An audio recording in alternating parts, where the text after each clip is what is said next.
All right, here we go. We're back at the house, back at my house. So let's continue this chapter here. So now we are on page 20.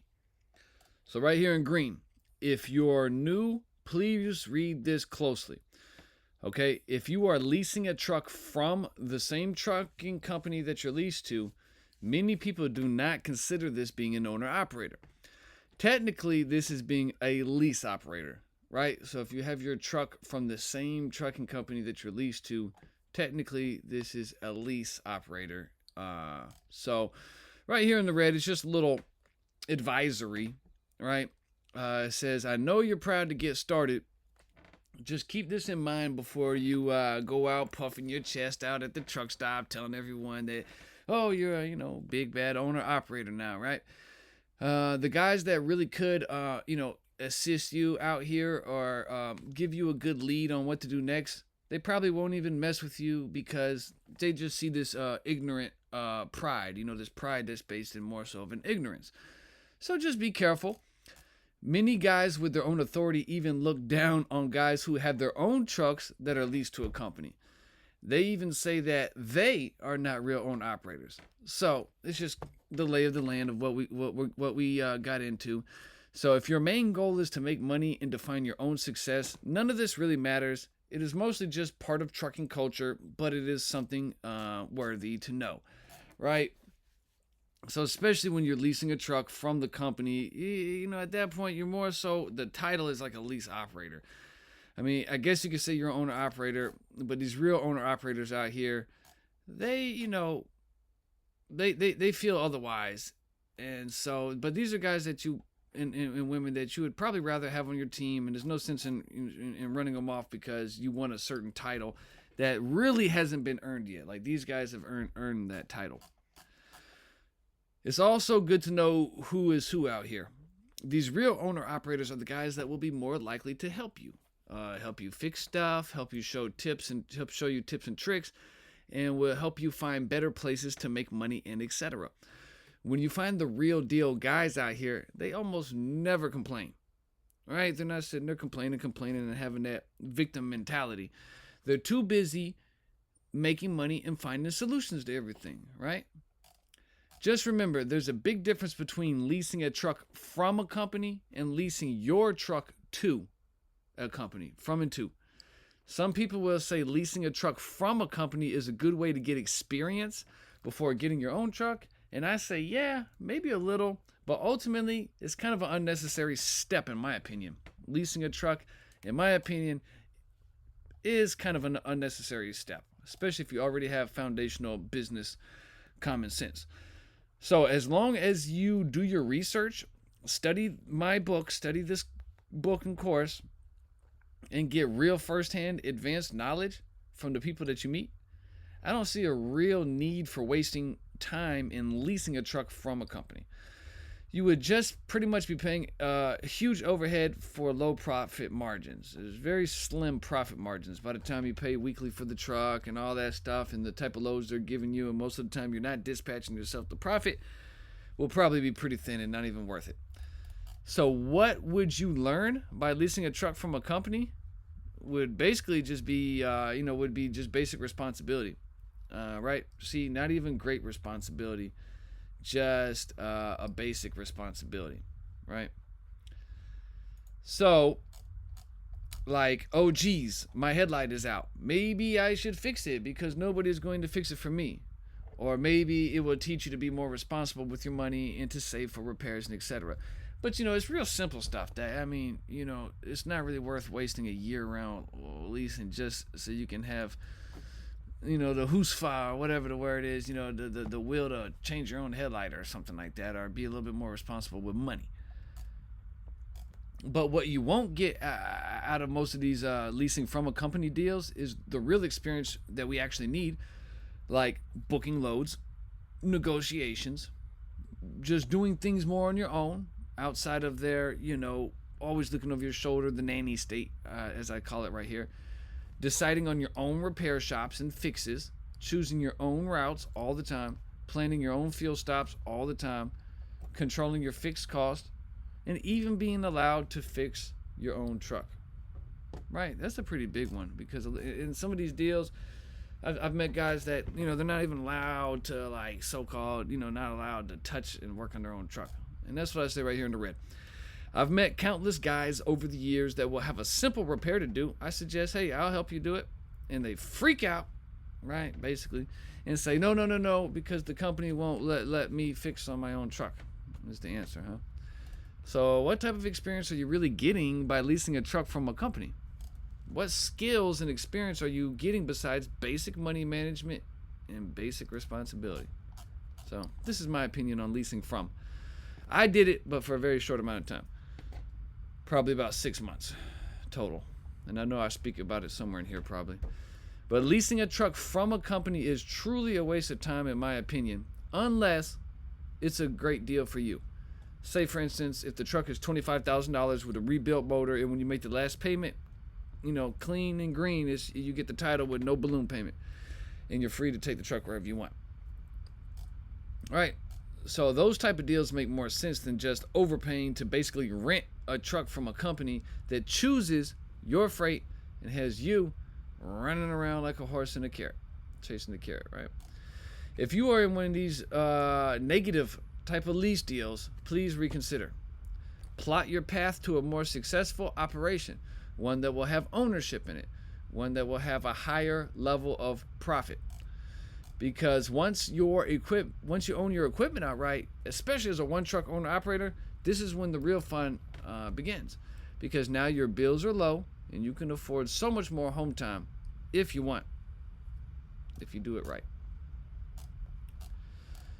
So here's our next stop right here: leasing to a company with your own truck. So these are all different examples of operations, especially if you're new to this. If you're not super new to this, then we can kind of scrub through this. But this is just for the record to classify different styles of operations and to clear the fog on what being an owner operator is and why there's so many different definitions. So the next one is leasing to a company with your own truck. So you already have your truck and you lease it to a company. I think that this is the route to go in the beginning.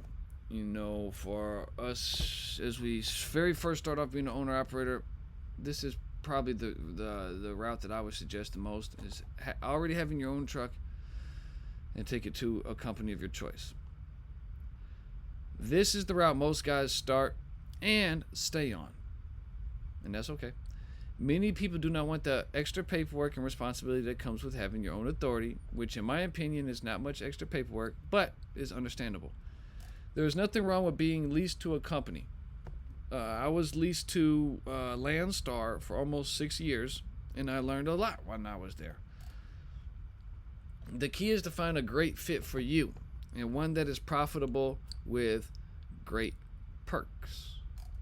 I always say this: if you're going to be leased to a company somewhere, you need to be getting some great benefits. Here is a list of benefits / perks that I would be looking for in a company. First of all, it has to be a percentage-based company or have a very high base rate of $2 a mile or more plus fuel surcharge, which almost nobody has, in parentheses, right? A company that offers a great percentage of gross and has a great reputation with its own direct customers and a decent safety score, right? We do need the safety scores so we can keep on booking our loads. Now, I like these are more options that I would like to see, and this is why I'm independent and having my own authority, because it's pretty difficult to find this all in one package. Landstar was pretty close, so is Mercer and Universal, and other smaller companies that you'll have to find through pretty much word of mouth. So here's some more perks. I want to have the ability to use the outside load boards, meaning DAT and truckstop.com. I want to have the ability to book my own freight. True, no forced dispatch. Don't send me some bull and expect me to run it. No, true, no forced dispatch. Don't try to sneak little loads up on me and tell me that you already committed to the customer and all this. No home time limits. Great fuel discounts. I need at least 35 cents off the pump or better. And since I'm with a TA Petro guy, I'm looking to see where their fuel discounts are, because I really can't imagine going back to to anything really other than TA or Petro to feel. It's just too busy, too cluttered, too green, too novice. Right? We're running these finely tuned machines, and plus it's just parking. Parking's my main thing too. One of my main things why I love TA Petro, and plus TA Petro is where all the parts are. So I think as an owner operator, TA Petro is one of the more responsible places to sleep. You know, parking lots are bigger, less likelihood of somebody wanting to back into your hood in the middle of the night or whatever. Usually the TA Petros attract more experienced owner operators. So you already have people with a higher skill level and other people that have tools and maybe parts or maybe experience or maybe knowledge if you happen to come into an issue of your own. Massive tire discounts. Now, these are called national tire accounts. These are very nice to have. And some companies like Landstar, they'll even pay for your tires up front. And on discount, you just pay them back through their settlements. Free trailer rental or very affordable trailer rental fees. And I want to know if I'm going to be paying for trailer rental. I mean, I have my own trailer, so this is not really a big deal for me. But if I didn't have my own trailer, I would be looking for a very low trailer rental, or free, or what's the cost. And preferably a maintenance-free trailer, one where the company pays for the trailer maintenance. Because if we are paying for the trailer maintenance and making notes on it, we might as well go to the bank and get a loan out for our own, since we're already putting money into the maintenance. Like I said here, another perk is I like for a company that will buy my tires up front and take interest-free payments. And that's the thing too. When we get interest-free payments, might as well leverage somebody else's money because it's the same as cash spread out. See, this can be a great way to leverage your relationship with your company.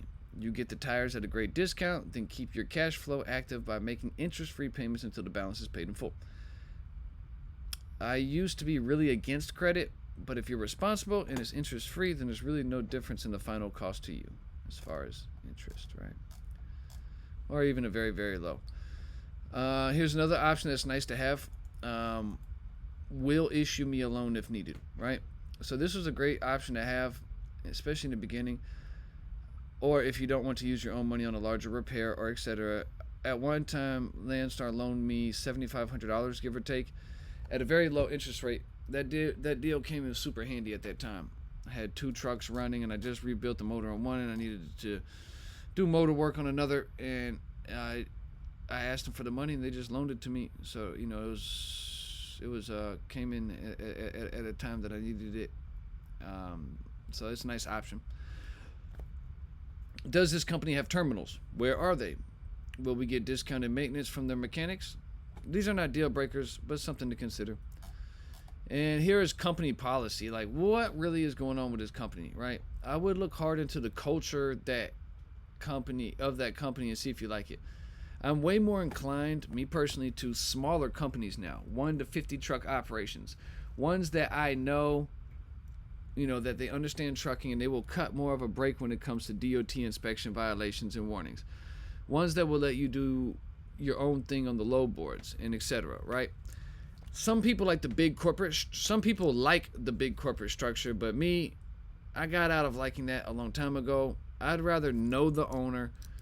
And I'd rather not be bothered by college kids in a compliance department calling me, you know, even being disrespectful and petty on the phone. So, just keep this in mind because morale is important too. Do you actually like the way this company is being ran? Does it have one of these hyper safety critical companies where if DOT barely looks at you the wrong way, now they're talking about, oh, we're going to terminate your contract and all that? Because you do want people to have your back and that don't overreact for some of this, you know, mess that we put up with out here. Next, potential for growth. At Landstar, I've started as a van, and I went to specialized van, which is crane trailer in this case. Then I went and bought my own flatbed and eventually started hauling loads up to 14 feet wide. There was room to grow in that company. So keep that in mind too. Are there ways to advance and specialize myself within this company? These are things that I would be considering when I'm looking to which company should I lease with. Is there room for me to grow? Is there room for me to maximize how much money I'm making? And one way to maximize how much money you make is being able to have what? The ability to book your own freight. Weekly settlements is basically a must. I would need my money weekly. And at the end of the day, it's just got to add up. Do the math on the low side of gross and profit and the high side of gross and profit. Don't just take a recruiter's word for it. This is your business. Go talk to guys at the truck stops who work for this company, the company that you're interested in. And if it doesn't add up, it doesn't make sense. For example, the 2 percentages that I've run on was 65% at Landstar plus 7% for having my own trailer. So I was getting 72% in total. 72% of 100% gross on each load. Now, the other percentage I ran on was at a smaller company after Landstar, and we made a deal for 87% of the load, but I paid my own liability and cargo insurance, which was $300 a week.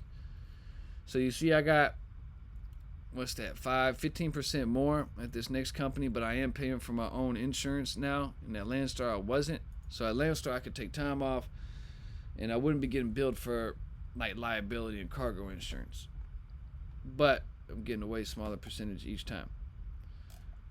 So these are things that we look at and we do the math. So thankfully, the math that we do in our business is just basic math, but we got to do it. So let's do some math. What was I paying for in my percentage that I paid to Landstar? So like what did that actually go to cover? So it was to use their DOT number, MC number, to use their liability and cargo insurance, to use their back office, their safety department, compliance, and etc., and to use their in-house load board, and to basically use them as a factoring company because they paid me every week. So is this worth the 28% that I paid? Well, let's see. If I were to gross $175,000 and I times that by 0.28, that's a quick way, you just take your number and times it by point, whatever the percentage is, in this case 28, I'll get $49,000. So I paid them $49,000, which is more than what many people make per year, just to basically run on their insurance and DOT number. I'm not really trying to sell you on leasing versus own authority, but I paid $12,000 a year for insurance. So let's do the math. Let's take the math problem further.